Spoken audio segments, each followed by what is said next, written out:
Magandang hapon mga katako, magandang hapon sa inyo lahat.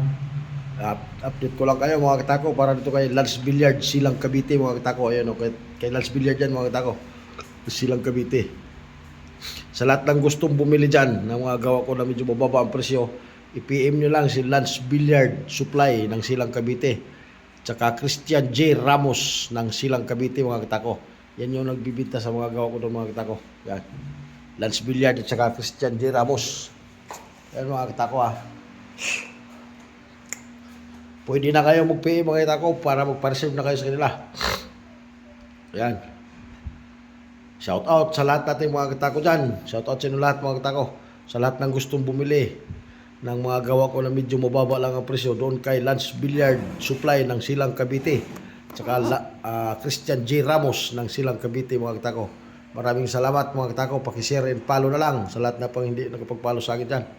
Tsaka paki-subscribe na rin mga katako sa YouTube channel ko. Maraming salamat sa inyo lahat.